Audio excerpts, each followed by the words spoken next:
शास्त्रों में अनेक प्रकार की मुक्ति का वर्णन है, परंतु पूर्ण संतों ने जीव के सामने सबसे ऊंची मुक्ति का आदर्श रखा है, जिसको जीवन मुक्त कहा जाता है। ये मुक्ति जीव स्वयं पूर्ण सद्गुरु की बताई हुई युक्ति के अनुसार सुमिरन तथा ध्यान की सहायता से सूरत को शरीर में से समेटकर अंदर शब्द में लीन करके प्राप्त करता है। संत नामदेव जी कहते हैं कि पंडित लोग मरने के बाद मुक्ति देने का विश्वास दिलाते हैं, परंतु जो मुक्ति हम स्वयं जीते जी प्राप्त नहीं कर सकते, उस पर कैसे विश्वास किया जा सकता है। पलटू साहेब कहते हैं कि ज्ञान ध्यान की सहायता से मन को वश में करके जीवित ही मुक्ति प्राप्त करनी चाहिए। मुक्ति मुक्ति सब खोजत है, मुक्ति कहो कहाँ पाइए जी। मुक्ति के हाथ ओ पाँव नहीं, किस भांति सेती दिखलाइए जी। ज्ञान ध्यान की बात बुझिए, या मन को खूब समझाइए जी। पलटू मुँह पर किह देखा, जीवित ही मुक्त हो जाइए जी। जो लोग अनेक प्रकार के दूसरे कर्मों धर्मों में से मन को निकालकर सद्गुरु की शरण दृढ़ करते हैं तथा अपनी आत्मा को अंदर नाम के साथ जोड़ देते हैं, उनको जीवित ही मुक्त होने की अगाध गति प्राप्त हो जाती है। जीवन मुक्त होने के लिए मन मर्जी से मरने का ढंग आना चाहिए। पूर्ण संतों ने सुमिरन तथा ध्यान की सहायता से आत्मा को शरीर के 9 द्वारों से समेटकर शिव नेत्र या तीसरे तिल में एकाग्र करने को जीवित मरना कहा है। पलटू साहेब ने जीव को कई स्थानों पर जियत मरे की अवस्था प्राप्त करने की ताकीद दी है। आप इस अवस्था को ही सच्चा त्याग कहते हैं, क्योंकि इससे आत्मा सदा के लिए मन तथा इंद्रियों से विरक्त तथा निर्लिप्त हो जाती है। आप कहते हैं, जियते मरना भला है, ना ही भला बैराग। इस प्रकार जीवित मरने से जीव भव सागर को पार कर जाता है तथा सदा के लिए स्थिर तथा सहज अवस्था में पहुंच जाता है। मरते मरते सब मरे, मरे न जाना कोई। पलटू जो जियते मरे, सहज परायन होए। परंतु जो लोग अज्ञानतावश ये समझते हैं कि हम पुण्य कर्मों की सहायता से मुक्ति प्राप्त कर लेंगे, वे इस भवसागर में ही गोते खाते रहते हैं। अन्य पूर्ण संतों की तरह पलटू साहिब ने भी जीवों को सावधान किया है कि पुण्य तथा पाप दोनों ही जीव को आवागमन के चक्र से बांधने वाले दृढ़ बंधन हैं। पुण्य करने वालों को इनका शुभ फल भोगने के लिए संसार में आना पड़ता है तथा पाप करने वाले को इनका बुरा फल भोगने के लिए दुनिया में जन्म लेना पड़ता है। प्रत्येक प्रकार का कर्म बंधनमय है। जब तक जीव पाप पुण्य दोनों की सीमा को पार करके शब्द के सहारे 10वें द्वार में नहीं पहुंचता तथा अनंत जन्मों के कर्मों के मैल को नहीं धो लेता, उसका जन्म मरण के बंधनों से कभी भी छुटकारा नहीं हो सकता। नाम या शब्द की डोर पकड़कर 10वें द्वार पहुंचने की युक्ति पूर्ण संत सद्गुरु से ही मिलती है। पलटू साहेब कहते हैं कि भाग्य का लिखा मिटाने, आवागमन के बंधन तोड़ने तथा परमात्मा के साथ मिलाने की शक्ति केवल संतों में ही होती है। इसलिए साधु शरण दृढ़ करनी चाहिए। दास पलटू कहे संत की शरण में, लिखा नसीब को मेटी डाला। पूर्ण संतों की संगति में पहुंचकर ही नाम का भेद मिलता है। नाम की कमाई करने का शौक पैदा होता है तथा आत्मा मन माया के बंधन तोड़कर निज घर जाने में समर्थ होती है। इसलिए पलटू साहिब ने साधु संगत, संत शरण या सच्चे सत्संग पर बहुत जोर दिया है। आप कहते हैं कि बिना सत्संग के ना मन माया से छूटते हैं, ना ही भ्रम और अज्ञानता से छुटकारा मिलता है। बिना सत्संग न छूटे माया, बिना सत्संग न भ्रम जाही। पलटू साहिब कहते हैं कि जिस प्रकार की हम संगति करते हैं उसी प्रकार के बन जाते हैं। चंदन की संगति में रहने वाले जहरीले सांप भी शीतलता का अनुभव करते हैं। ज्ञानियों की संगति में रहने से मूर्ख भी एक दिन ज्ञानी बन जाता है। फूलों की सुगंधी से तिल का तेल भी महक उठता है। पारस को छूकर लोहा भी सोना बन जाता है तथा शीतलता मिलने से कटा हुआ गन्ना भी फूट पड़ता है। इसी प्रकार संतों की संगति में रहने वाले नीच से नीच जीव के भी प्रत्येक प्रकार के शारीरिक, मानसिक तथा आध्यात्मिक रोग दूर हो जाते हैं। उसकी दुर्मति या मनमत दूर हो जाती है तथा वो गुरु मुक्ता को धारण करके परमात्मा में समा जाने में समर्थ हो जाता है। ऐसा भाग्यशाली जीव संतों की ही तरह मन, माया, काल तथा आवागमन के दुखों से मुक्त होकर परम सुख को प्राप्त कर लेता है।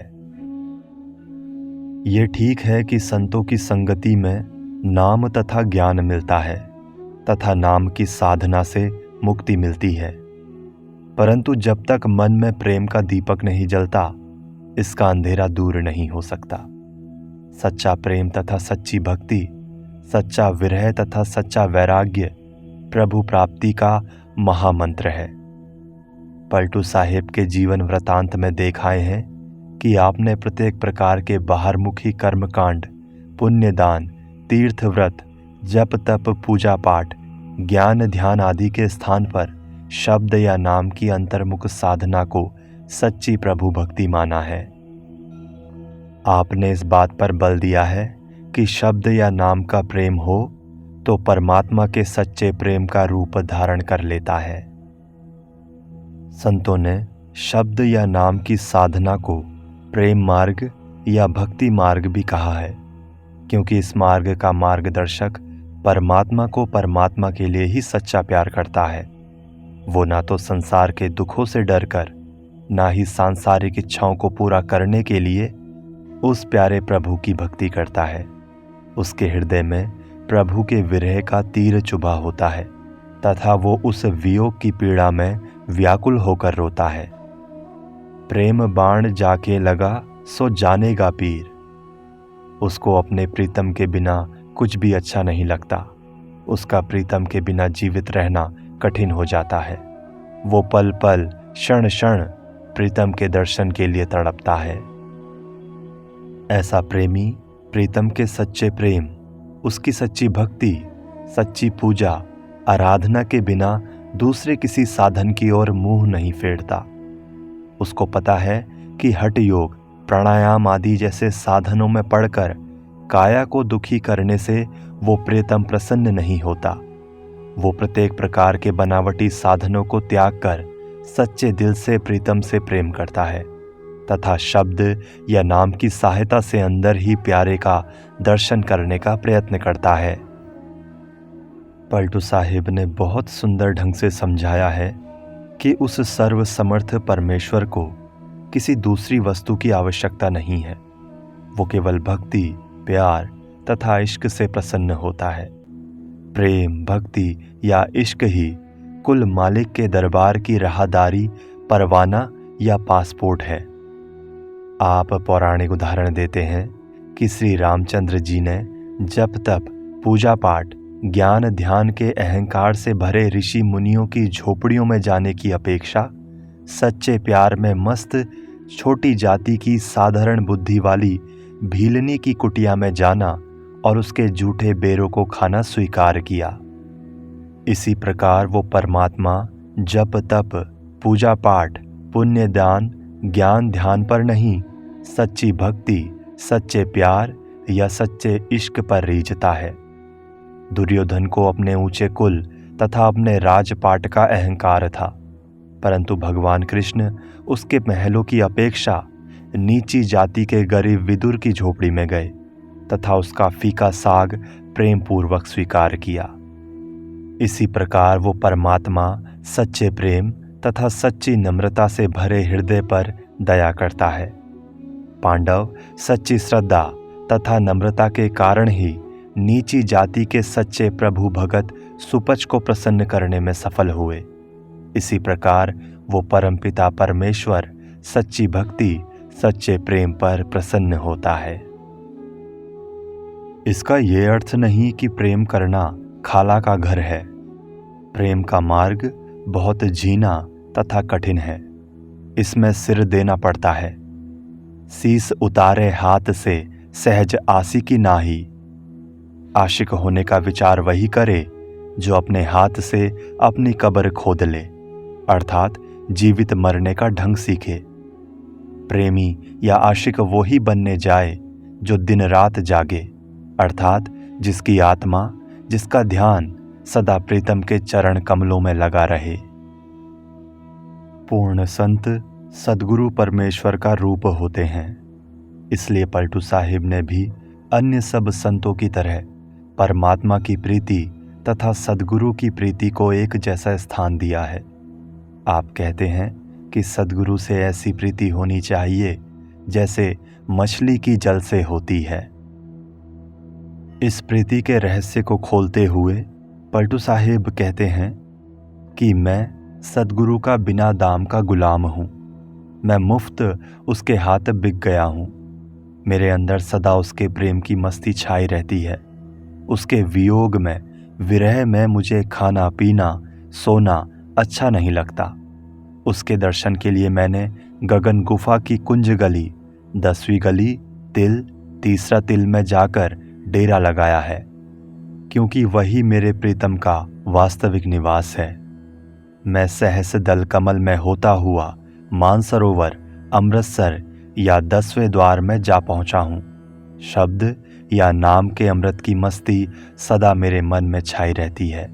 ये अवस्था 8 पहर बनी रहती है। कुल मालिक परमात्मा। अन्य संतों की भांति एक परमपिता परमेश्वर में विश्वास, उसका प्रेम तथा उसकी प्राप्ति का प्रयत्न पलटू साहिब की वाणी का आधार है। पलटू साहिब ने उस परमात्मा के अनेक गुणों का वर्णन किया है। आप उस परमात्मा को सर्वशक्तिमान, सर्वज्ञाता तथा सर्वव्यापक कहते हैं। वो प्रभु सबका आदि और अंत है। वो सबका कर्ता है। वो सबका पालन तथा संभाल करने वाला है। ये संसार उसकी क्रीड़ा, लीला या बाजी है। वो अनोखे प्रकार का जादूगर है जो पूर्ण एकता में से अनंत प्रकार की अनेकता का सृजन करता है। वो सारी रचना का कर्ता है। रचना के कण कण में समाया हुआ है, परंतु रचना से निर्लिप्त है। वो अलग है, अगम है तथा जहाँ वो है वहाँ कोई दूसरा नहीं है। वो निराकार परमेश्वर 5 तत्वों, 7 स्वर्गों, चांद, सूर्य, ब्रह्मा, विष्णु, महेश आदि सब से परे है। सारा संसार उस परमेश्वर की आज्ञा में है। जीव को परमात्मा से मिलने का सौभाग्य भी उस परमात्मा की अपनी रजा या दया मेहर से ही प्राप्त होता है। संत परमात्मा का प्रकट रूप होते हैं। संत तथा परमात्मा में कोई अंतर नहीं है। वो परमात्मा स्वयं संतों का रूप धारण करके जीवों के उद्धार के लिए संसार में आता है। वो स्वयं ही जीवों के हृदय में अपने मिलने का प्यार पैदा करता है तथा स्वयं ही उनको अपने साथ मिलाने की राह दिखाता है। उस परमात्मा का प्रकाश रचना के कण कण में समाया हुआ है। कोई स्थान उसके प्रकाश से खाली नहीं है। 4 खानियाँ, 14 भवन, 84 लाख जीव योनियाँ, सब में उस एक प्रभु का जहूर है। वो परमात्मा हिंदुओं में समाया हुआ है तथा वही मुसलमानों और ईसाइयों में भी। पलटू साहिब ने उस प्रभु को प्यार के साथ कई नामों से याद किया है, जैसे साहिब, जगदीश, राम, हरि, गोविंद, जगन्नाथ, खुदा, रब, रहीम, करीम आदि। इन नामों से अभिप्राय किसी अवतार या पैगंबर से नहीं, बल्कि उस निराकार, निर्लेप परंतु सर्वव्यापक परमपिता परमात्मा से है। सब देवी देवता, काल तथा माया उस परमात्मा के अधीन है।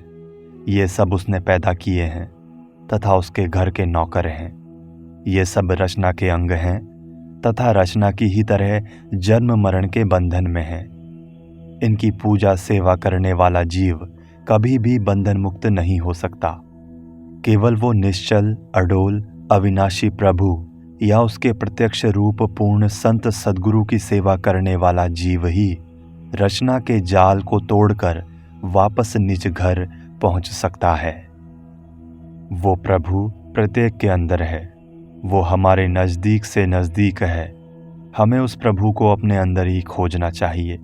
बाहर तीर्थों, सरोवरों, नदियों, मंदिरों, मस्जिदों, ठाकुर द्वारों, ग्रंथ और शास्त्रों में उसकी खोज करना व्यर्थ है। वो जिसे भी मिला है अपने अंदर से मिला है तथा जिसको मिलेगा अपने अंदर से ही मिलेगा। पलटू साहिब ने आत्मा परमात्मा के संबंध पर भी भरपूर प्रकाश डाला है।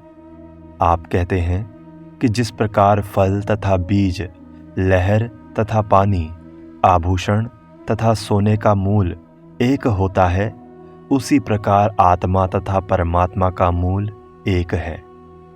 आत्मा ब्रह्म में है तथा ब्रह्म आत्मा में समाया हुआ है।